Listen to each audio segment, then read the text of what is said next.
All right, America, planet Earth, what's good? This is your boy Codell, and welcome back to another episode of the Father's Gospel Podcast. I'm very excited to be here. We got a great interview today with Dave Weigel. With Dave, am I saying your last name right when I say Weigel?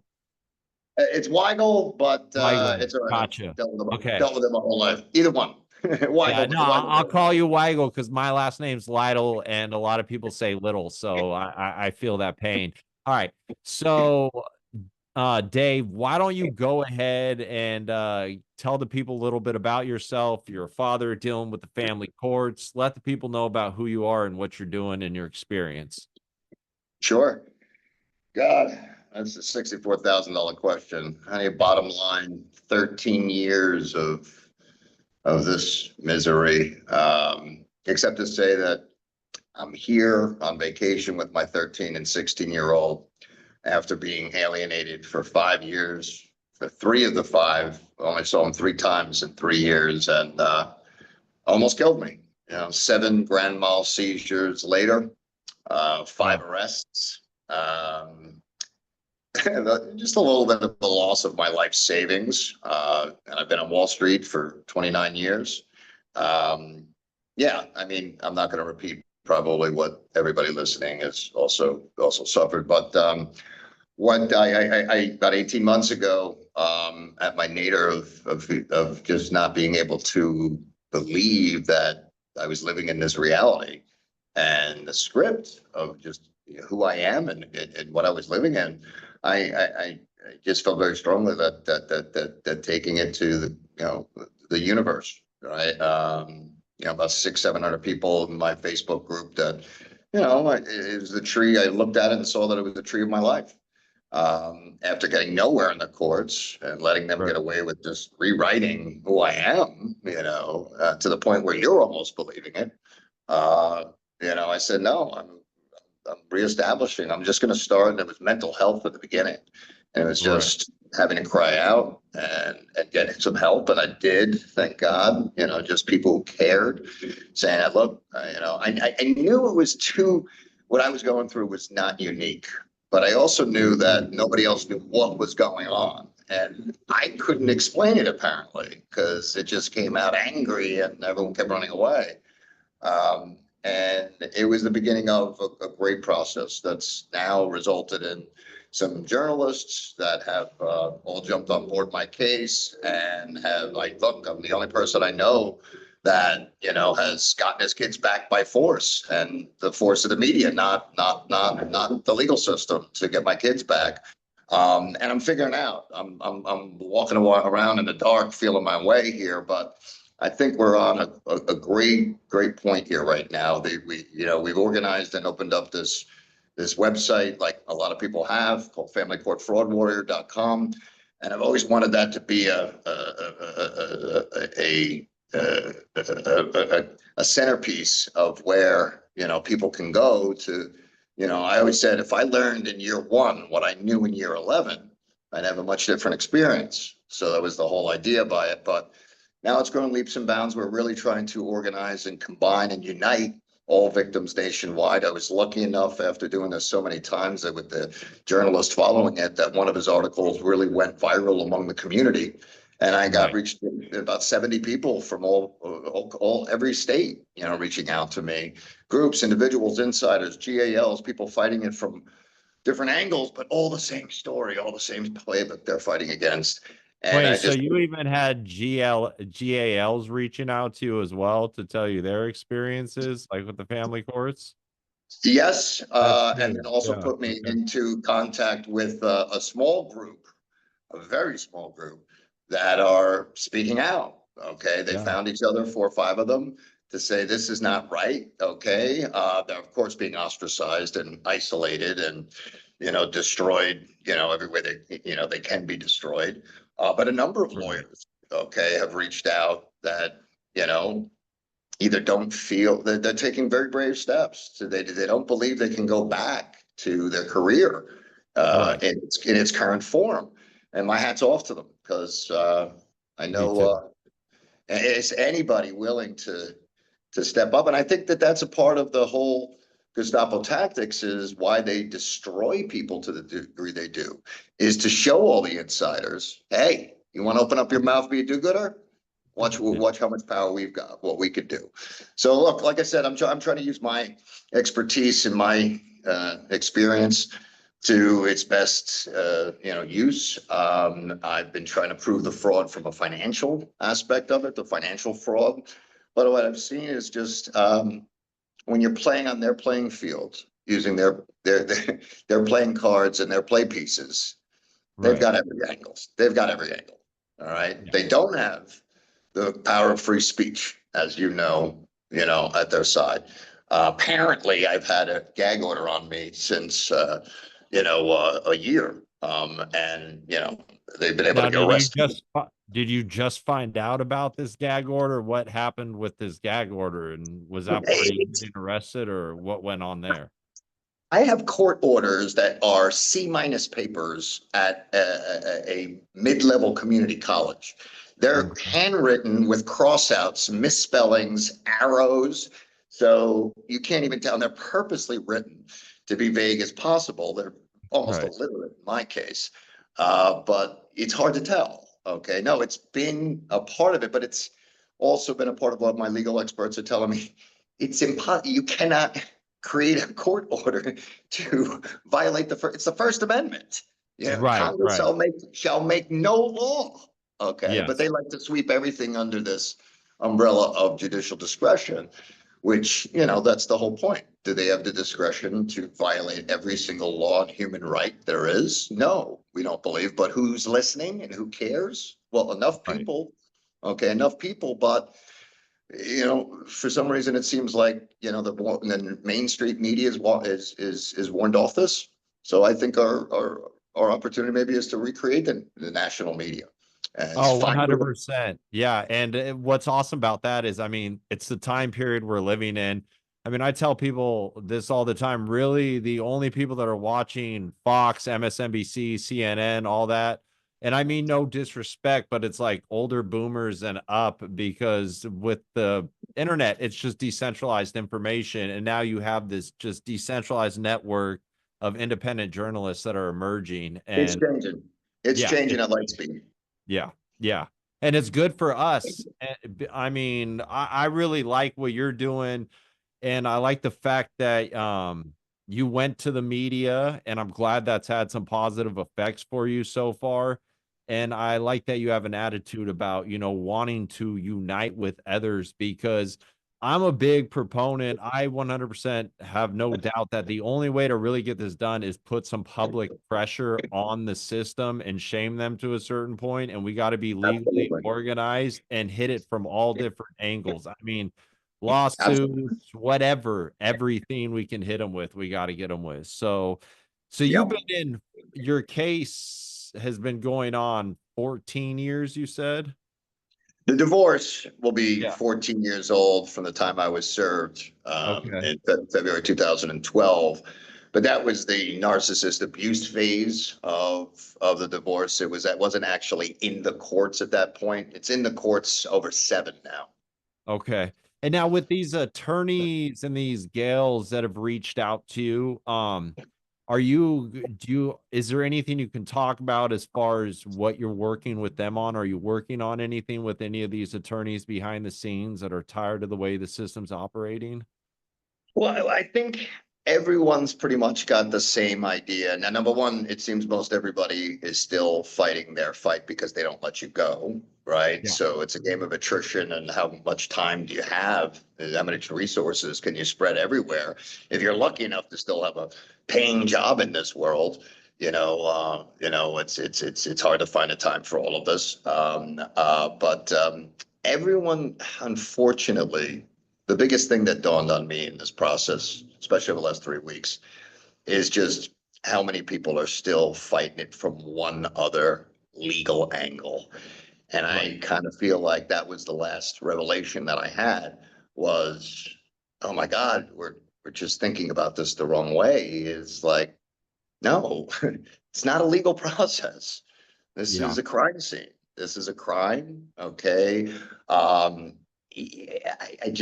I've seen them break 500 laws in broad daylight. things that would Yeah. make your jaw hit the floor. So what's 502, right? I'm not saying that, legal, changing politicians, getting laws changed is not a part of it. I just have seen, it just seems like this is what they've got thousands of us all Yeah. just tripping Yeah. over Like, ourselves, still trying to so do. do you believe that these people need to be held legally responsible for their conduct? The way they've been operating with this system, the judges, the commissioners, the attorneys, so on and so on. I mean, is that part? Absolutely. Well, but Yeah. what's going to do it? What's going to we know that their regulators not doing their job. We know that there's crimes being committed. Why are they not being followed up on? So that's a larger question, I think. And I think the magnitude of crime this is requires the magnitude of deeper thought as to what is really kind of going on here. And I just believe that we've got one big opportunity to unite voices in a way that was never a part of society ever. I mean, No. Yeah. society has always, the message has always been controlled by the power structure, by the money. Right. Only now has there ever been a direct feed into the world of the truth. And we don't know what to do with it yet. We're trying to figure it all out. Right. And I think that's our power. I think that's Well, what's going to topple, what's going to make regulators follow up on doing their job, kick that door open, okay, right. and get the ball finally rolling down the other side of the hill. Um, I just think, those legal processes need to be a second step, not a first. The first step, I think, is the unification. Again, this is my 2 cents and what we're working on. What we're trying to do. We're just trying to focus on what's not been done before. Okay. What So what do you believe the first step should be? the first step is I don't think anyone's had a vested interest and a reason to unite victims nationwide. Right. I haven't been able to see it, so I'm curious as to what that can do. You know, Oh, uh, I'm with you. Like, one of the things I'm really, every dad I talk to, every parent, whatever that is involved with this and that wants to see change, me and my brother Kyle, like, we try to really make the message clear that yes, all our cases are important, but at the same time, we kind of have to put our individual cases to the side and work on bringing them together and get out of that mind state of victimhood and me, and really focus on the bigger picture. Because I mean, as much as I hate all this, like, for me personally, what my ultimate goal to do is get this system fixed so it's not passed on to these little kids right now. Like, I don't want to see all these little boys having to deal with this same family court system. But yeah. oh my God, I think it's much bigger than that. I think we're on the verge of a country with the rule of law. I think this is Right. a canary in a coal mine. As soon as you're selling children as an industry, Yep. okay, I think morals I think we've hit the pinnacle, right? So like, Yeah. I'm Yeah. concerned that my children are going to grow up in, what US is going to look like Nicaragua or something at some point, because we've seen Right. this in history, you know. Yeah. Um, Well, and you there's know, large parts of the country that look like Nicaragua, Nicaragua right now. It's not good, but yeah, please continue on. yeah, well, I just saying that the the other kind of big, jump off the page thing is been, our organization, what we're trying to hold as a as a core tenet, core competency, is that this is also the pinnacle, the epitome of selfishness, right? Selling Yes. kids for money, having No, absolutely no morals whatsoever, right? no morals. I think that what's going to topple this is the epitome of selflessness. And I think also What do it's you mean great by that, selflessness? I'm not quite sure what you mean by that. meaning shunning anything that smells of me, Oh, join my. okay. No, Gotcha. not your website. Come to my website. Not your 501c3. Come to my 501c3. I No, not agree. your fight in New York. We got to focus on my. As soon as you just sound like any other profiteer, if people can Right. come together and just say, how do we do this, people? Smartest idea wins in the room. This is how we do this on Wall Street. Okay. Yes. When your survival depends on whether you're right or wrong, there's no politics. Best, No, you're too afraid to die. So right, best idea right. wins, right? Yeah. So I'm not saying Wall Street is the model for any kind of an ethical structure. I just think that that level of organic nature of, look, best idea wins. The ends are too important, right? And just as a process, shun anything that sounds like me. Okay, Yes. how do we us? How do we us? And I think the power of that is something that they can't touch. No, they can't touch it because when people really finally get that, what you're talking about with us, when that really gets put into someone, it just I don't know. I feel like it clears their head and allows them to see the bigger picture and keeps them motivated. And yeah, I mean, when you have motivated people who are willing to organize together and actually, like you said, go with what the best ideas are, what works best, government, they're in a lot of trouble. Because So we're going to need it, man. We're going to need the Super Bowl performance of our lifetimes. We have yes, such, this game is so stacked against us. right. I mean, it's, and I hate to say it, we're going to need some kamikazes. I mean, in that, I mean, I'm not counting myself, but putting culprits' names and pictures in print in the press is necessary. I Okay, agree. the That's what police are yeah, not doing their job. Okay, this matters. A Google search of these people's names and pictures matters to move the needle, to affect change, right? right. So, I know that that's a daring step. Not everybody can do that. But I also know Yeah. that there may be five people willing to stick their neck out, but there was 500 that are willing to fall in behind and say, me too. This happened to me too. I'm Yeah. not I can't put my job and my kids on the line or whatever my personal situation is, but I could sign off as being one of 500 that this happened to. Right.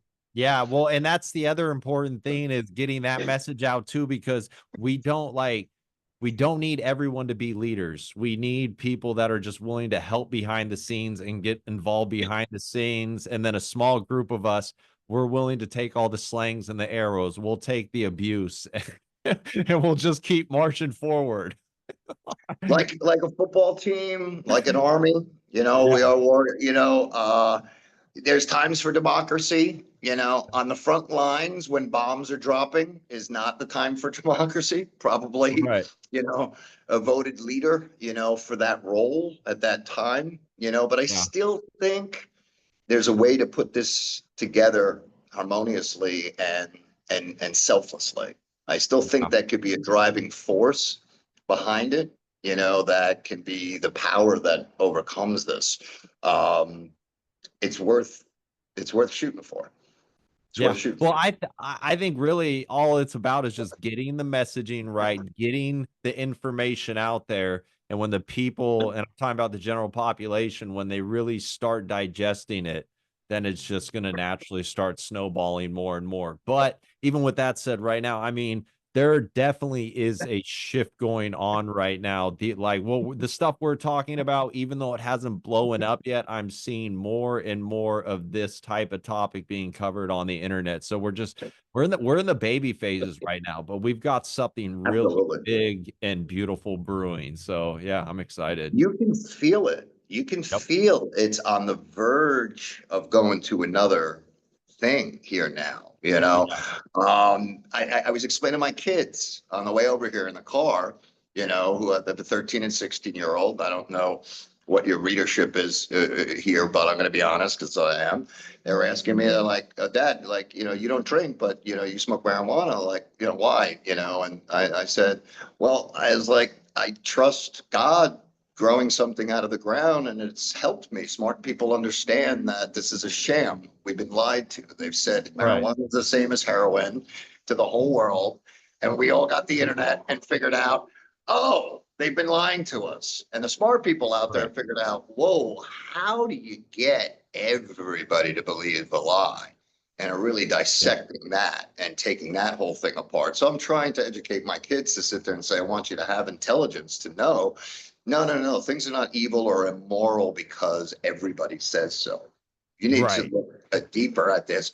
And a lot of that, look, I mean, translates to the smear campaign we've all gone through, right? Any alienated parent knows the smear campaign, right? And it's like, well, it's got to be that way. 5 people, that I trust and love said this. It must be. No, I'm trying to get my kids to understand how to think for themselves. And I think that that will address a lot of injustices and atrocities kind of out I there. agree. I mean, it's basically just getting back to basics. I mean, we don't, from schools to even families, I don't think enough people, society in general, they're not teaching children critical thinking, which is absolutely necessary to, their development. And I mean, man, people need to naturally question things. You got to question everything, whether it turns out to be true or not. And yeah, I think if we just had people more involved in the sense of trying to figure out what's going on in society in general. And it doesn't mean everyone has to be like experts,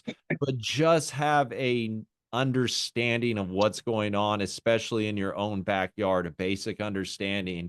Because when you don't have that basic understanding, well, that's how we end up where we are now as a nation. I mean, everyone loves to hate the politicians and all that type of stuff, but we as a society, we have to look in the mirror, the citizens, and be like, we've pretty much been sitting on the sidelines doing nothing. And so now we have to take responsibility and clean up this mess and deal with the corruption. And yeah, yeah. I love your message of self reliance. I do have empathy for a lot of people in this country that aren't as fortunate as me, that grew up, in the right town and went to the right school and everything, because, I grew up in a world where it meant something to be a Chevy guy or a Ford guy, and you Right. could see that pride people had. Show me somebody, a middle class person with works for a big company who's got pride in what they do. You Right. know, I mean, they sold us out, right? The wealthy, Oh yeah. so they sold out all the jobs, and a job is someone's purpose, right? Yeah. And then they had to, keep us, satiated. So, why not have two news channels pretending to be news? Okay, so we're all too busy fighting each other. You know, Yeah. we're worried about ancillary things that affect 0.0001% of the population. Okay, and Right. meanwhile, no one's paying attention to what they're walking out the back door with, which is what we're dealing with. Right. Right. It's always divide and conquer. They try to get us to look over here, focus on that, why they're over here doing this. And yeah, I Yeah, mean, that's tribalism. It's as old as mankind. Okay, it's right. as inherent in our monkey brain as it comes. Tribalism. And then you can manipulate the hell out of people. Oh yeah, and it works pretty well. Well, so what's your big goal? Like what are you looking to accomplish? Do you have kind of that final vision, that final finish line you're trying to cross with what you're trying to do, with the family courts and this whole entire mess?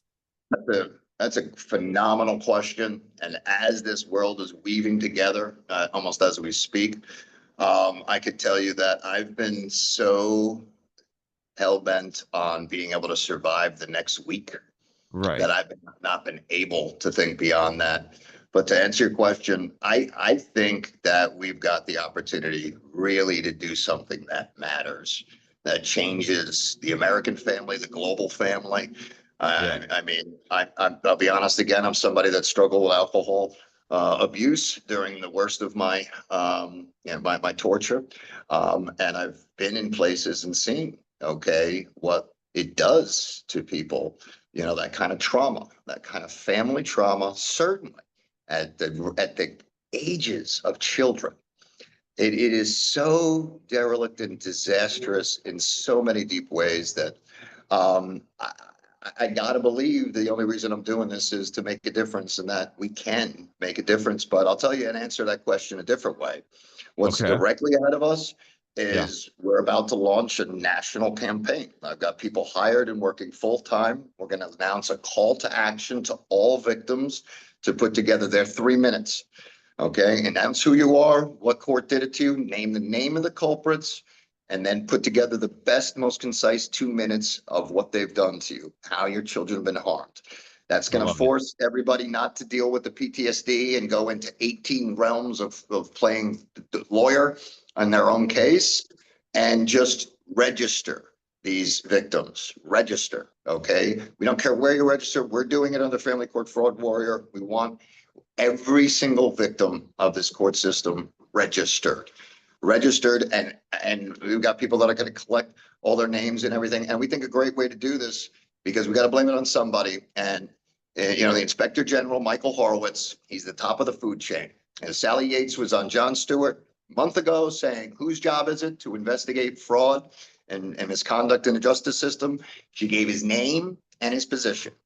And Yep. if we have to set up a movie theater outside his office to run a loop of all 3 minutes tied together of 50, 100, 300, 500, 5,000 effing victims. Okay. So you can't run. Everywhere is this. Whose job is it? Who's the regulator? You know, well, we know who's at the very, very top. And we're asking Elon Musk to have the balls to make him do his job. You know, Title IX, okay, your job to cut some costs. Title IX specifically goes to fraud. Well, and there's two reasons Elon should be on board for this. Obviously, he's been talking about wants to, you know, clean out government, get the money in order first. Second, he's dealt with some craziness in the family courts himself. So he has experienced a little bit of what we're talking about. So Elon Musk. And you know what? You know what? He may have the most money in the world, but he doesn't have the Nobel Peace Prize. Right? Right. Yeah. Yeah. Maybe he I'm wants not above Prize. Dangling a carrot. Right. Yeah, Elon, come get that Nobel Peace Prize, man. Like, come on, man. I thought you were successful. Right. So yeah, no, I'm with you though. We got to keep, I mean, we got to keep the pressure on the administration. I do like my approach with government in general. Like, I do like this administration, but I still don't.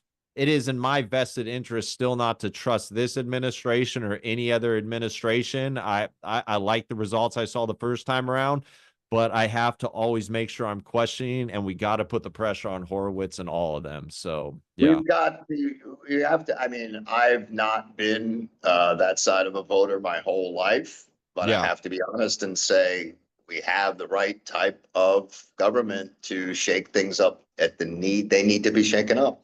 Yep. And the whole world's shaking up right now. So let's add some more to that shakeup, man. So it's the opportune time. Most times I wouldn't agree with firing everybody and starting over. Right. Here, I think there's some validity there. Right. So, I mean, if you don't mind me asking, this is a little more personal. Like, what are some of the steps you've taken as you've gone through this whole family court issue to, you know, maintain your relationship with your children and keep it as healthy as possible? I mean, what's helped you keep that intact, the bond between you and your children? Well, it's a great question. And then I do have to remind you, I do have a hard stop. I've got to go just after this. I first want to say I made every mistake in the book. But the biggest one was getting and letting myself get as angry as I did. I was just so convinced that I had every rational reason to be as rageful and angry, like everybody knows. But I underestimated just how much I was giving them fodder to continue to do what they did to me. That was the best lesson learned last. And my kids, it was, look, they forced me to do supervised visitation for 3.5 years, paying $6,000 a month to see my kids 6 hours a week.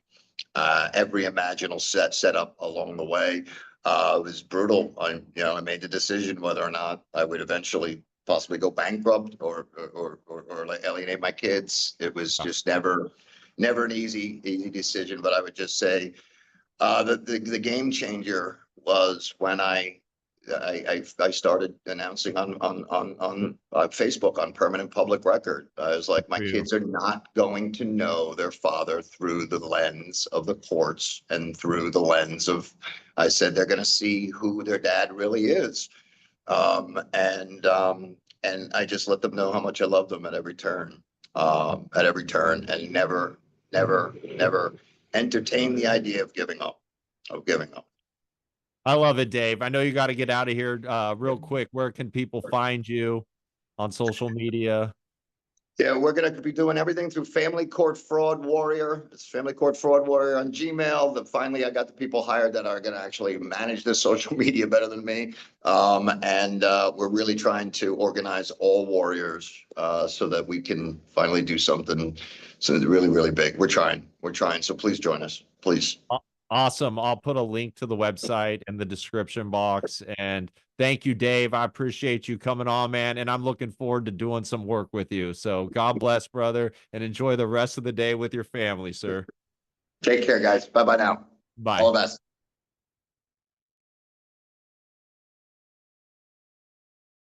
Here comes Max. Whoa, yeah. Was that fun? Got him and knocked him a very last.